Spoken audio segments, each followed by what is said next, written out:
Hello and welcome back to Level Up Rugby. Today we're going to be taking a deep dive into the details of the unders and overs attacking strike move in the first episode of the playbook. Now the unders and overs is a very simple attacking move developed as an alternative to just running straight hands down the line. It was actually stolen from rugby league as a way of overloading defenders, splitting them, giving them more than one decision to make than to just tackle the person in front of them that they would have when you run straight hands down the line. Rather than just having that one decision to tackle the person directly in front of them in their channel, we're now going to run two attackers and sometimes even three down that one defender's channel so they have more than one decision to make. And hopefully the playmaker, usually the fly half, will pick the right decision and play the ball to that open receiver who the defender isn't targeting. However, my frustration truly lies when teams just run the shape.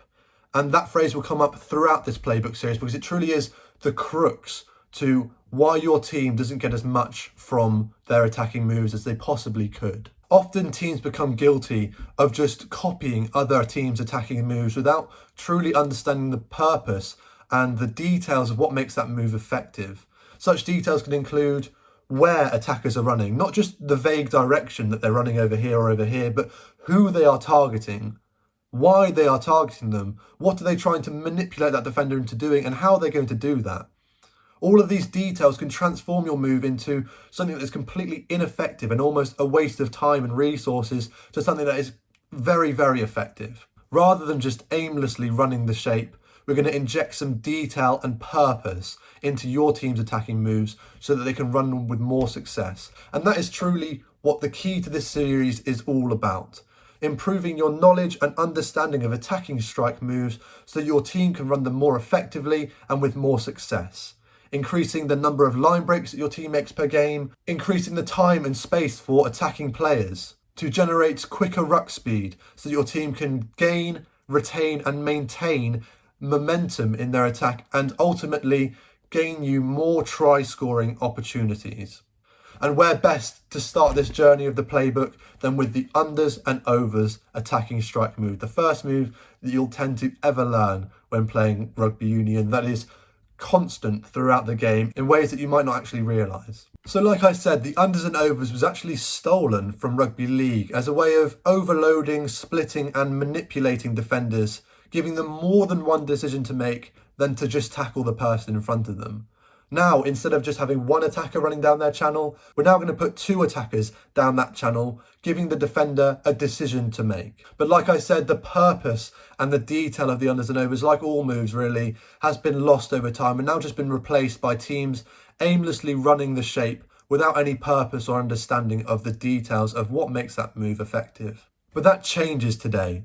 Today, we're going to be breaking the move down into its finite details, so each and every player has, knows and understands the detail of their role and purpose in the attacking move. Then we're going to look at some innovations of the move to further increase its effectiveness, and then finally we're going to go into some real life demonstrations of this move being ran effectively and ineffectively. Now you can run this shape with any players in the team, as we'll get into later on in this video. But just for the sake of demonstration, we're going to go through the more traditional setup of the 10, 12 and 13, running it off first phase. So first of all, we have the stereotypical short hit up crash ball overs line of the 13. And then we have the 12 coming on the unders line, pulling himself out of the back of the 13. And the decision lies with the fly half, the playmaker, to either hit the 13 on the short line, let's call that one A, or pull the ball out the back to the 12. That one B. So there's two options for the fly half to make. He can either, well, three. He can run himself, he can play the flat ball across to the 13, or he can pull the ball out the back to the 12. Now, usually this is as far as most teams' thought process goes into this move. But as we analyse the details a little bit further, you'll begin to see that running the move like this is actually completely ineffective. Now then, when the offensive 13 is told to come on a crash ball, he'll stereotypically come back against the grain and attack in at that defensive 13. And that is the biggest mistake that any team can make when running this move, and is usually the key to why most teams get no success from running the unders and overs shape. As you can see, when the offensive 13 runs back against the grain, he's now targeting the defensive 12. As long as that defensive 13 stays connected in defence, communicates to his inside man that he needs to take the 13, and doesn't over-chase the 13, he will now have absolutely no one in his channel. He will be completely unchallenged in his channel. Now, this little bit of detail actually leads to the complete demise of this attacking move, because when the 13 does come out of the defensive 13's channel and attack back in against the grain at the defensive 12, it leaves the 13 an open channel to come and attack the 12 coming around the corner. As you can see, when the 13 moves out of the defensive 13's channel, the defensive 13 now has all this space to move forwards and come and attack the offensive 12. And that leads to the advantage of this move actually being with the defence.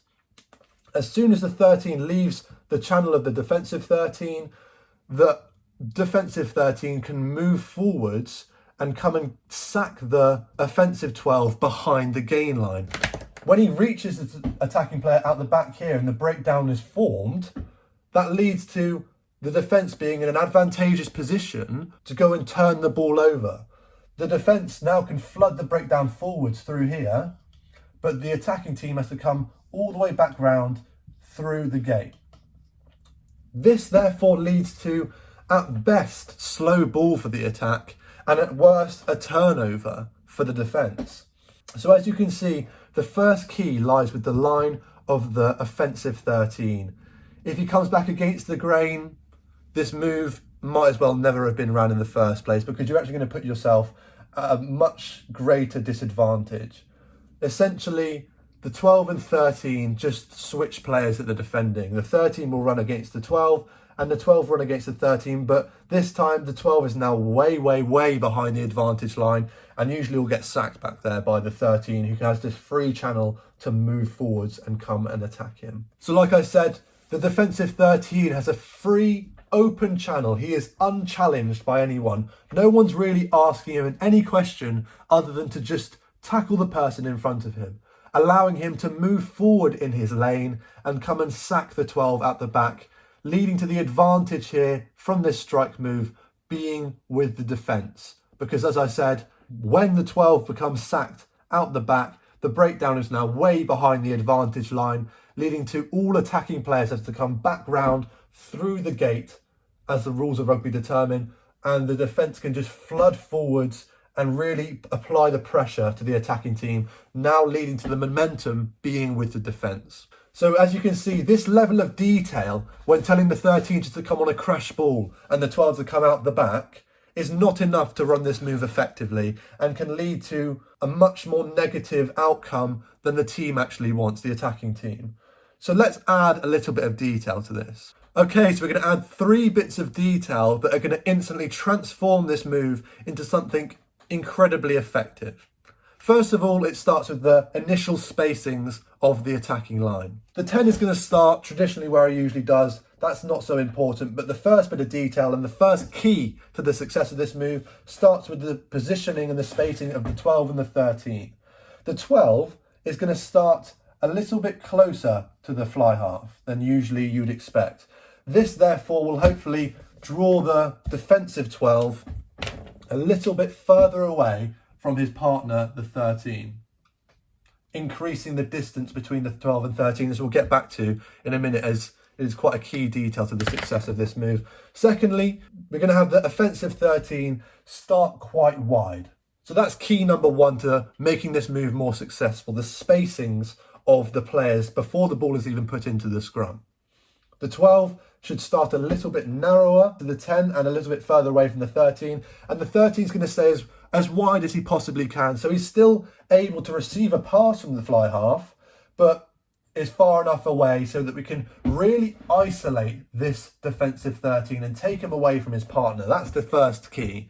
Isolate the defensive 13 through the initial spacings of the attacking 12 and 13. The second, and in my opinion, most valuable key to the success of this move entirely is the line of the offensive 13. Rather than coming back in against the grain and attacking the 12, we're instead going to tell him to still run a crash ball line, but this time he's going to stay as square as he can for as long as he can, really trying to attack the inside shoulder of the defensive 13. Finally, the third key is that the offensive 12 needs to run a wide arc, really trying to get into this space up outside the defensive 13. So the detail behind the line of this 12 is very important. The key to this move is that we're trying to isolate the 13. That's the purpose here. We're trying to manipulate the 13, getting two attackers to run down his channel. As you can see, we've now done. We have two attackers running down the one channel of the defensive 13. But the key is, to make this move effective, is to receive the ball on the outside of the pillar of the 13. What do I mean by the pillar of the 13? Well, this fixing line of the offensive 13 is not only going to turn him in a little bit, but also going to fix him. If it doesn't, the 10 can play the ball to the 13 coming short and he'll be through on a line break. So the 13 really has to follow the offensive 13 because he is in his channel, in his defensive channel. So like we're saying, we've really fixed the 13 there. He's now become the pillar that we're looking to work around. He's fixed and we're now trying to work around him and get into the space outside of him. So that's key for the 12. If the 12 receives the ball inside the pillar of the defensive 13, if he receives the ball here, then the 13 has a head start into recovery. So although he has to change direction and bounce and swim away from the offensive 13, he now has a head start to defending and covering both options. If the ball is played out the back to the 12 and he receives it on the inside of this pillar line, then the 13 has time to drift away from the 13 running the fixing line and still reach the 12. However, if the 12 receives the ball on the outside of the pillar, on the outside of the line of the defensive 13, he now has the head start into winning the race into that space outside the 13. As you can see, the start line, he's now a head start. He's got more time, and especially if he comes onto the ball with pace, has a better chance of burning the 13 and really creating that opportunity for a line break in the wider channel, engaging the winger to turn him in and play the ball to the fullback coming on that wider line. So the aim of this move is to really isolate and overload the defensive 13.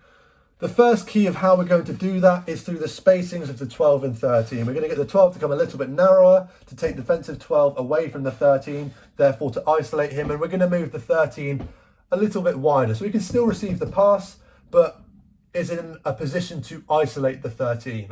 Second of all, we're going to fix the 13 and turn him into a fixed pillar. We're going to cement him down into the ground. We're going to get him to sit down by the line of the offensive 13, staying as square as he can for as long as he can. He's not coming back against the grain and engaging the 12, allowing the 13 to move forward and hit the 12 at the back. He's instead staying square and focusing on engaging the opposite man, the defensive 13. And then finally, we're going to have the wide arc of the offensive 12 to really get into the space outside the defensive 13. We want to be outside of the pillar line of the 13 to win that race into the space. So they are the three keys. So now as you can see, the 10 still has the same two options. He's going to attack square. That's vitally important as well because it prevents the team from initiating the drift. If he engages his opposite man, he prevents him from sliding and allowing the 12 to move on to get to this defensive 13. So he's got to stay square. But he still has the same three options. He can go himself if he wants to carry, or he can play the ball flat across to the offensive 13. Now, why would he want to do that? So say the 12 here thinks that he's going to be able to get across and cover that offensive 13, as we'll get to later on. So he communicates to the 13 to push off and go for the man at the back. If the 13 does that, then the 10 can play the short pass across to the 13 and hopefully he'll make a line break. Or will at least make the advantage line, because the 12 will have to make a side-on tackle, as we'll get to in a minute. So that's his first option. But the second option, and that usually the favourable, more likely option, is that he's going to play the ball out the back to the 12. Because we've isolated the 13 like this, he's going to be heavily engaged by usually the heavy carry option of the 13 coming on that hard crash ball line. So he's going to become fixed, and we're going to cement his feet into the ground through that square line of the offensive 13. Therefore, when he turns his body in to cover this 13 and make the tackle, now it allows a space for the 12 to work into, hopefully receiving the pass from the 10 on the outside of the pillar. So he has a head start over the 13 getting into that space. So the 12 is going to come onto the ball with pace, injecting speed into that outside channel, and the 13 is going to have to pivot and turn, smash the cement off his feet that we've just created through this hard line of the 13, and really try his best to try and swim away and cover this other 12 as well. So as you can see, the spacings have led to isolation. The line of the 13 has led to the fixation of the defensive 13 on that offensive 13. And now the third key of the wide arc of the 12 has really led to this move being somewhat more efficient and effective. However, one heavy assumption with this move is that you truly believe that this 12 won't be able to get across and cover the flat line of the overs 13. We're heavily assuming that this 12 won't be able to get across in time, allowing the 13 to then come and hit the 12 at the back. It's a very big assumption. So how can we not leave any chance of the defence actually being able to defend this move? Well, we have two possible innovations that we can implement to increase the effectiveness of this move. First of all, everything else stays the same. We have the spacings of the 12 being closer to the 10 to create that isolation to prevent the 12. So that's our first key, the spacings of the 12 and the 13 to isolate the 13. But let's say that we still are worried that this defensive 12 is going to be able to get across and cover the 13, allowing the defensive 13 to hit the offensive 12 out the back here. Like we said, if the 12 can get across, it frees up the space for the 13 to come forward and hit the 12 and sack him out the back. So how can we prevent that 12 from initiating the push and allowing the 13 that free channel? Well, first of all, the first innovation that we have can start with the 10 here. The 10 initially is going to square up his opposition, but then he's going to bounce out into the space and the channel of the defensive 12. As we can see, he's now into the defensive 12's channel. The 12 has to recognise him as a threat.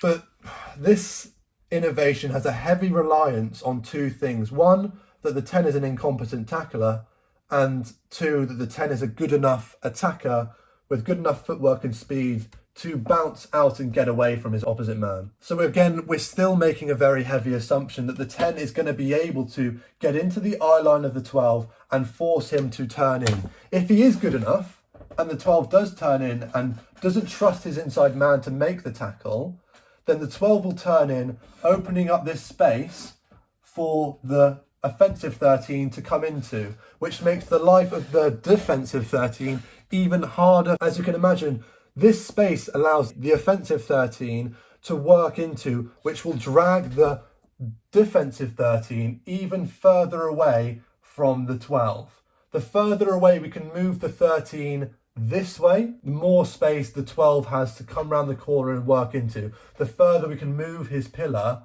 away, therefore allowing the space for the 12 to get into that space up there. So although this innovation can lead to an increase in the effectiveness of this move, it does still have a heavy reliance on the skill of the 10 and the incompetency of the 12 turning in like this. But there is still another innovation that we can add to this move that turns it into something that is just so much more of a threat than that first level of detail that we had initially. So let's get into that second innovation. So the second innovation that we can add to this move that really transforms it from something that is completely ineffective that we had at the beginning to something that now is incredibly effective and has a really high chance of you at least making a line break, if not a try scoring opportunity. So we're still following the same three keys that we had initially at the start with the spacings of the attacking line.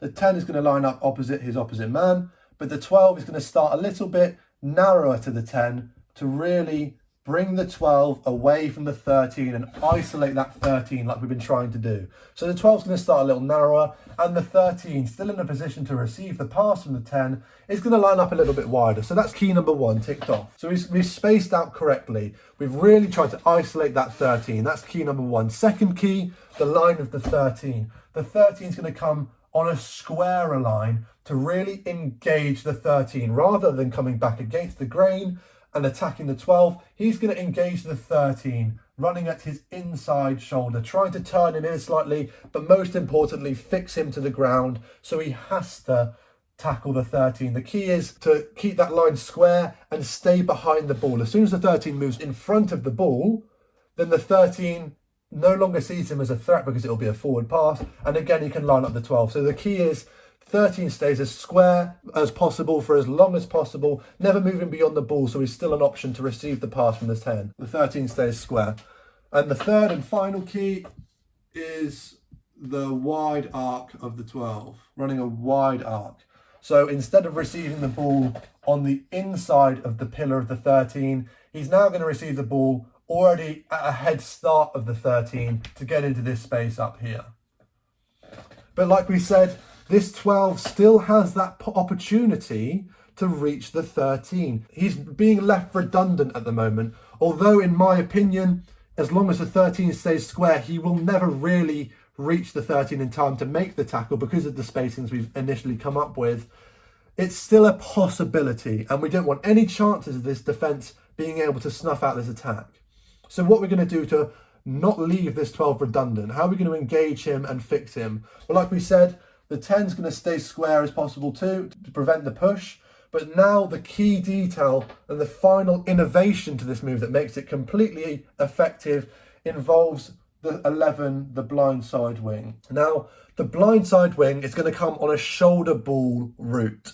Now, a shoulder ball is going to get covered in a lot more detail in episode number 2 of the playbook because, in my opinion, it deserves a video of its own because it is incredibly effective. And if you've ever played with me, you'll understand how much I absolutely adore a shoulder ball. But just for the sake of this demonstration, just for simplicity, the 11 is going to come on that shoulder ball route and he is going to engage the 12. He's going to run directly at him.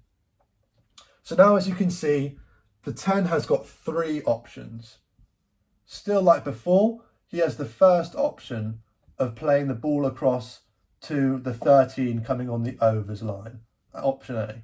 If the 13 tries to make a play and go for the man at the back, the 12, leaving the 13 free, the 10 will play that flat ball across to the 13 and the 13 should be making a line break. The second option that he has is to play the ball out the back to the 12 on that unders line. Like we said, the 12 is being fixed by the 11, the 13 is being fixed by the 13, and that leaves the space for the 12 to work around the corner into receiving the ball on the outside of the pillar of the 13, so he has a much greater chance of burning the 13 and working into that desired space up here. But then the final option that the 10 has is to play the shoulder ball to the blindside wing. So say that the 10 stays square on his opposite man, the 12 recognises the pattern early enough to call to his defensive 13 that he's going to get across and cover the offensive 13, leading to the 13 coming for the man at the back. That now opens up the space for this blindside wing to sail in under the posts. So as we can see, by following the 3 keys, first of all, the spacings of the players before the ball's put into the scrum. If the spacings are right to be able to isolate that 13, preventing the 12 from being able to push across and reach the 13, that allows isolation of the 13, who then is becoming fixed by the square run of the offensive 13. Rather than coming against the grain, he's going to attack square and engage that 13. So now that 13 has 2 players coming down his channel. He's got the 13 to pick or the 12 to pick. He's split.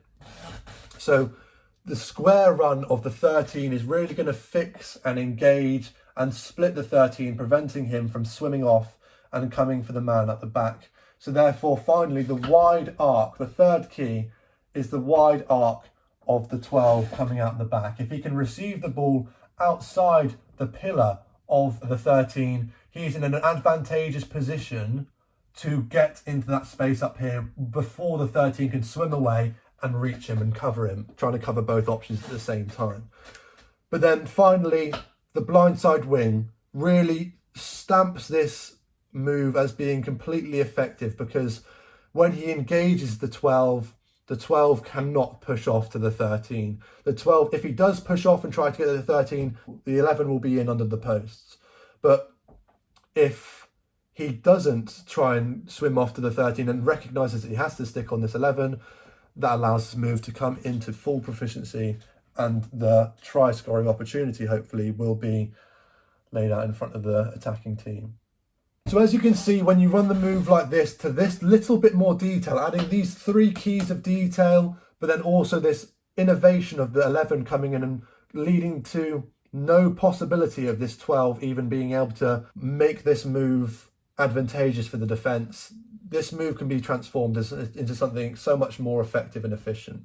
But like I said at the start, this move doesn't just have to involve the 10, 12 and 13. You'll see it crop up throughout the game. For example, when you're running off 10, for example, the 10 can come here, the forward.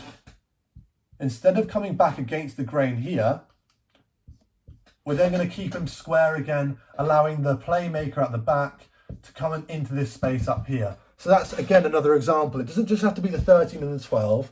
It can be an open play. When you're running your attacking system, when you're playing off 10, instead of the forward runner coming back in against the grain, tell him to stay square on his opposite man, really engaging him at his inside shoulder, preventing him from pushing off and being able to come in here. And again, if we get that shoulder ball to come in, we can really fix that other defender. As long as we try and create wide spacings in the defence so that they can't push off and move around and cover each other's men, we can really increase the efficiency of this move and the effectiveness of it. Another example of this move in the game can be seen when you're running in pods.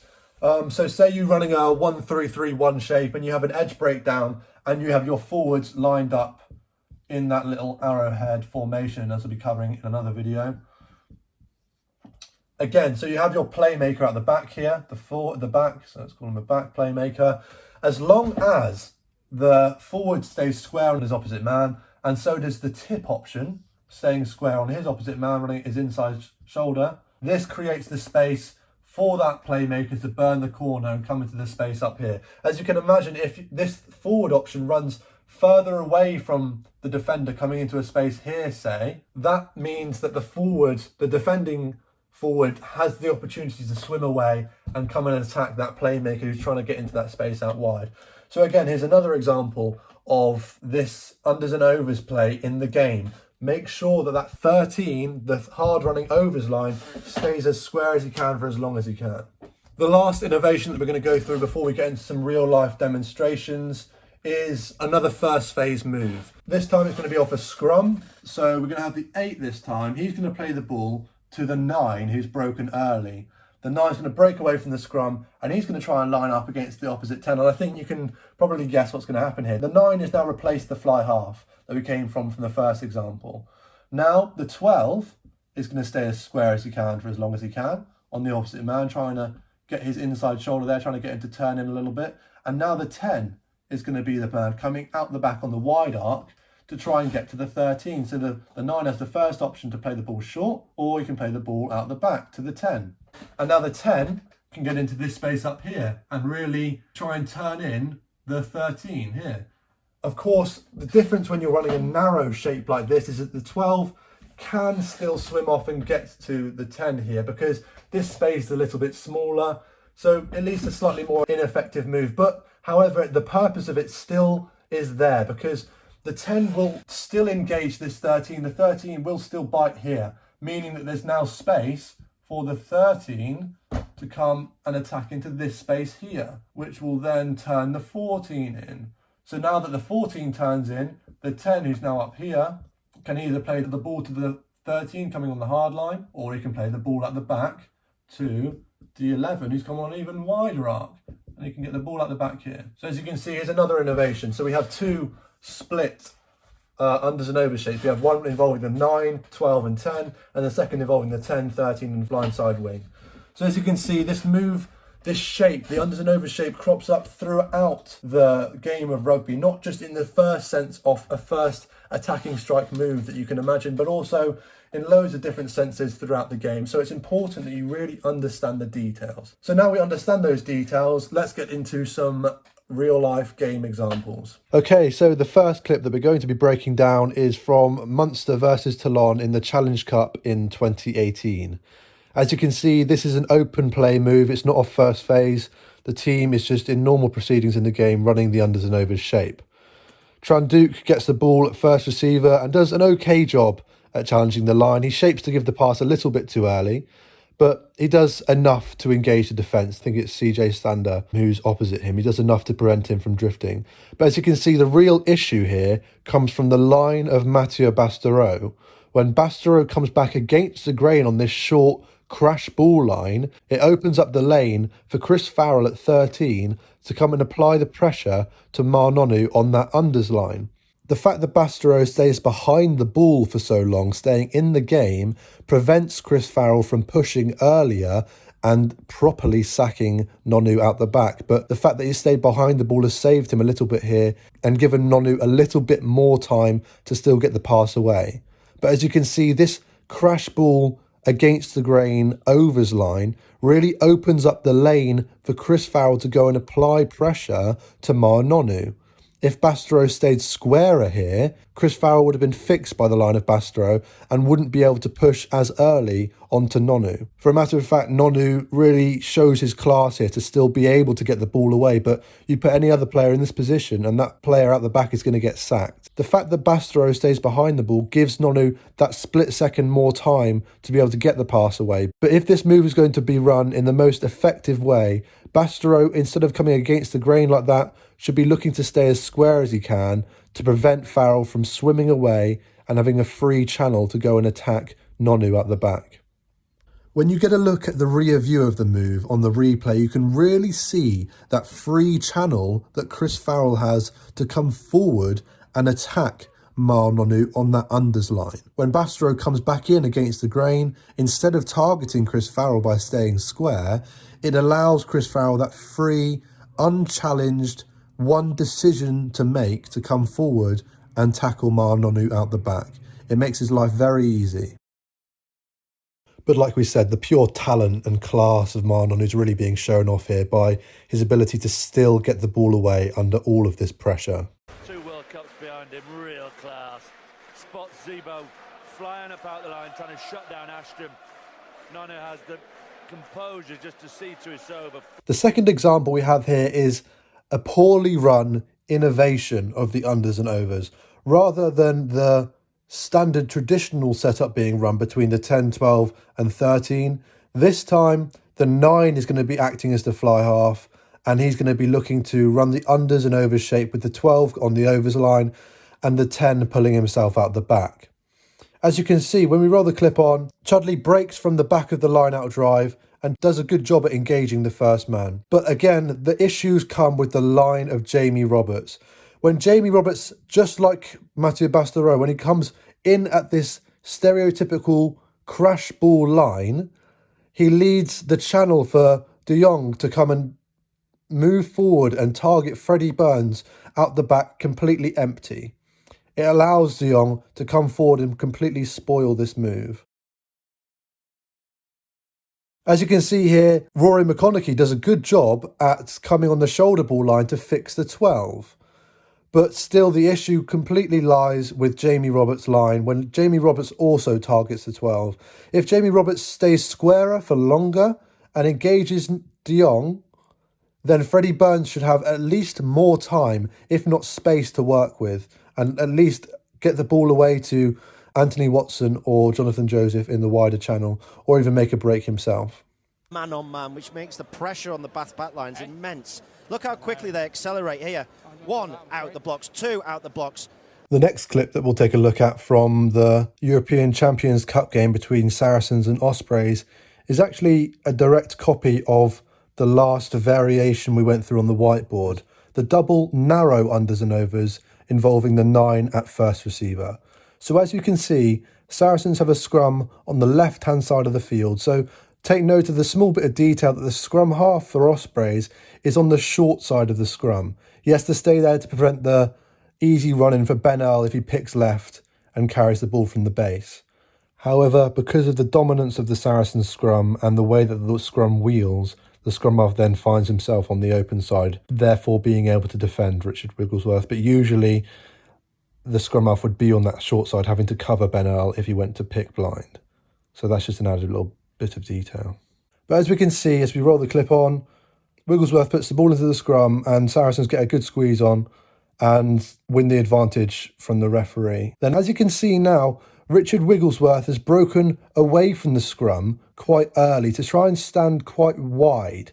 As you can see, Ben Earl plays the ball from the base and Richard Wigglesworth is now targeting and attacking the opposition 10.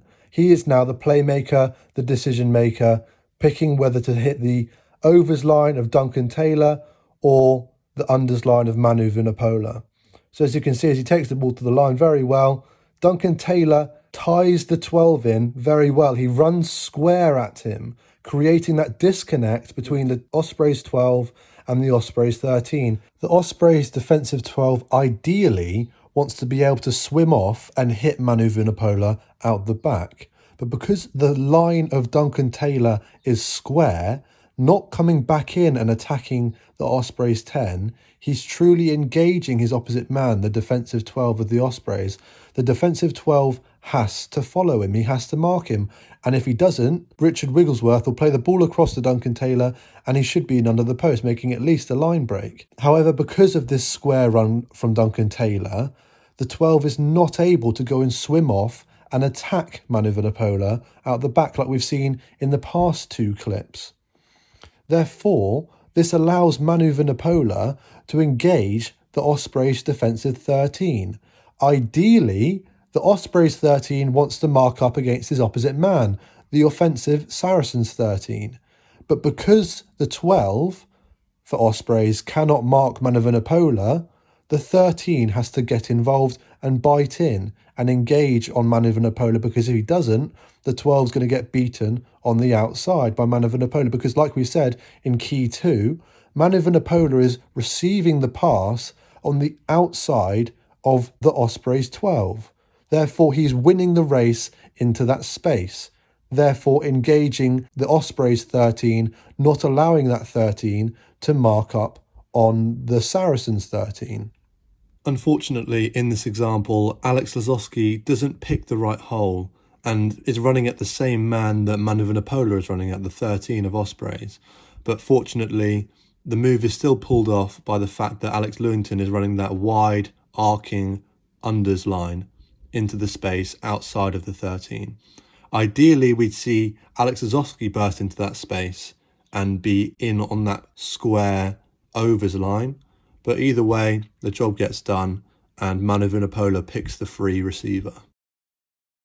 Although, as we can see, the Ospreys 12 does still manage to recover and get out, because Manu ran that wider unders line and received the ball on the outside of the pillar of the defensive 12, he's now winning the race into that space and now is in the eye line and is threatening the Ospreys 13. So therefore the Ospreys 13 has to bite in on him. Not only this, but even though the Ospreys 12 has now recovered very well and bounced back out, the fixing line from the Saracens 13 completely ties in the Ospreys 13 and he has to follow him. So not only did Mano draw him in, but the 13 now has really closed him and cemented his feet in the ground. So when Manu pulls the ball up the back to Alex Lewington coming on that even wider unders line, he now has acres of space to run into, as we can see when the clip rolls on. So as you can see from this clip, it's not just the square fixing line.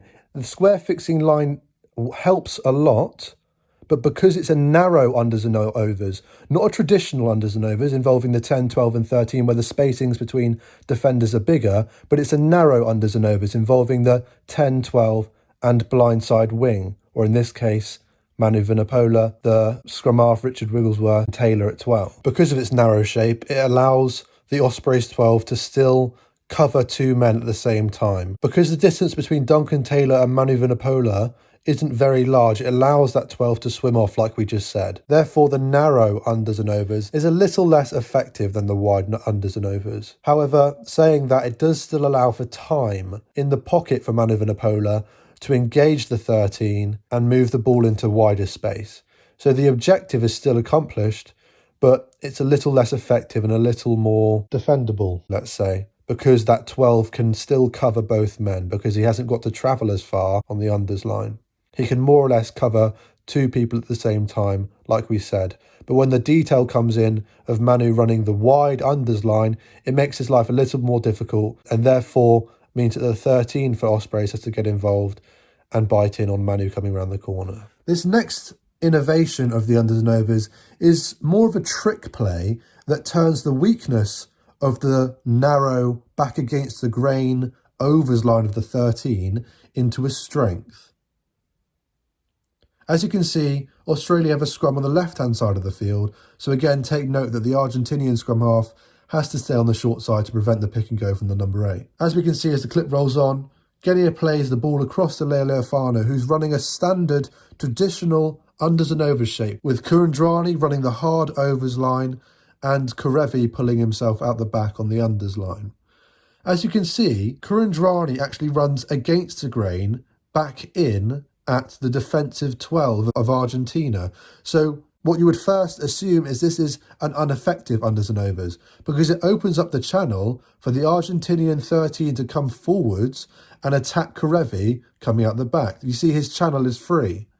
So Argentina actually defend this very well, and the 13 has the space to come forward and sack Karevi out the back. However, this is where the trick comes in. As you can see, Leo Leofano dummies the ball first inside to Korobiti coming round the corner, but instead of the ball going out the back to Karevi on the wide unders line, the ball now goes to Korobiti instead, who is accelerating into the space that the Argentinian 13 has left by moving forward to attack Karevi out the back. The Argentinian 13's done the right thing, but just hasn't noticed the extra number of Korobiti coming round the corner. So as you can see, the Argentinian 13 moves forward to come and attack Karevi coming on the unders line out the back, as you'd imagine, because he would then be able to sack Karevi at the back and catch Australia behind the gain line. But as you can see, the trick of this play is where Korobiti comes on that narrow unders line and attacks that space between the 12 and the 13 that has been created by the back against the grain line of Kurandrani that we once thought was a negative, but it has now been turned into a positive because it opens up the space for Korobiti to glide through the gap. You can see from this rear view that the Argentinian 13 has overchased Karevi coming round the corner, leaving the space for Korobiti to burn into. The 13 tries to recover, but because he's moved too far forwards, he can't make the tackle on Korobiti. He can only get a hand on him. We can actually see an almost exact replica of this move being ran 10 years before this game between Australia and Argentina. In the second test of the Lions tour of South Africa, we can see South Africa have a scrum on the left-hand side of the field. So again, note the positioning of Mike Phillips on the short side. He cannot go and track Dupree as he burns the corner and tacks the first receiver. That's an important detail again. As we can see, the 8 plays the ball to Dupree, and Dupree attacks the first receiver, and almost the exact shape is run. This time, instead of Kurandrani at 13, Jacques Fourie, this time from inside centre, runs the overs line back against the grain. Rather than staying square on O'Driscoll, he comes back in and attacks Jamie Roberts, therefore freeing up the channel for O'Driscoll to move forward and attack Steyn coming round the corner on the unders line. However, as Brian O'Driscoll moves forward to attack Steyn, just like the Argentinian 13 did, we can now see the space for Brian Habana opens up, and Brian Habana attacks the space between Jamie Roberts and Brian O'Driscoll that Brian O'Driscoll has created by shooting forward and coming for Mornay Steyn at the back.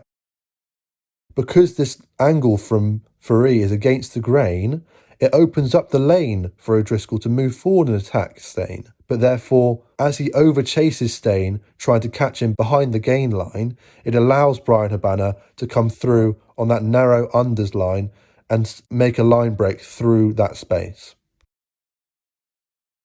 So again, we get a much better perspective from this front view. We can see Dupree attacking Stephen Jones at first receiver. We can see Faree coming against the grain, turning in Jamie Roberts. Then we can see Brian O'Driscoll over-chasing on Mornay Stain, leaving the space for Brian Habana to come through on that narrow unders line. You see, we have really split and isolated Brian O'Driscoll here. He can either bite in on Brian Habana, and Dupree will play the ball at the back to Stain, or if he stays out like he has done, the ball goes to Habana and he's in on that unders line. So as you can see, we've really split O'Driscoll.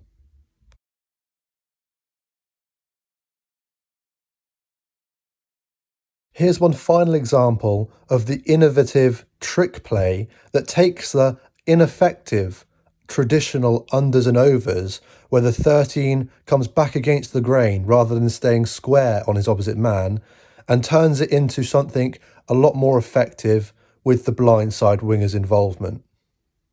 So as always, the offensive 10 squares up on his opposite man, but then the offensive 13 comes back against the grain rather than staying square on his opposite man, like we follow in key 2. Rather than staying square for as long as he possibly can, he's coming back in and attacking the defensive 12. And then also we can see the offensive 12 just going out of picture on a wide arc. That really draws the defensive 13 into following him, to the point where it's too late and the gap is too big between the defensive 13 and the defensive 12, allowing the space for the winger to come through on the narrow unders line. If the 13 bites in on the narrow unders line of the winger, the 10 plays the ball across to the 12 on the wide unders line. And if he does what he does in this video and tracks the offensive 12, then the winger has all the space to glide through on that narrow unders line. Ideally, what you'd see from this play is the 13 staying as square as he can for as long as he can, then the winger still following more or less the same route, attacking the defensive 12. Therefore, the space opening up for the wide unders line of the 12 coming around the corner. But this is just a little innovation of the move that still is effective and successful in this circumstance. But like we're saying, the most effective way of running the unders and overs is through the square line of the 13. This is just a trick innovation play. This is an example of a double narrow unders and overs +9. Laumapi stays square, Barrett gets time and space, attacking the space. The 13 runs into the space, drawing Mackenzie in, and ideally the winger would be on a second unders line here, but Barrett floats the ball over the top to the winger in the corner.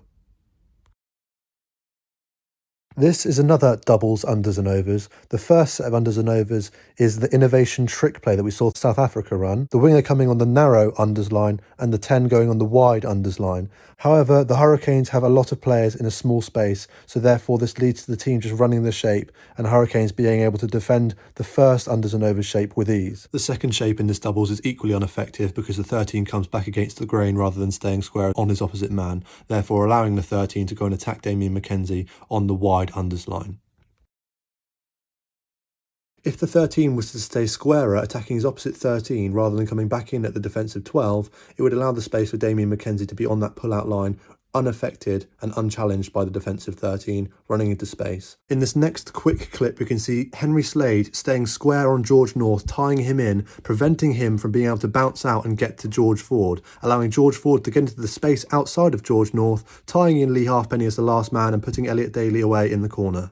From this front angle here, we can see how difficult it is for George North to cover Henry Slade and then be able to bounce out and get to George Ford, because George Ford, following key 3, is running a wide arc, receiving the ball on the outside of George North's pillar, therefore winning the race into the space, tying in Lee Halfpenny and putting Elliot Daly away in the corner.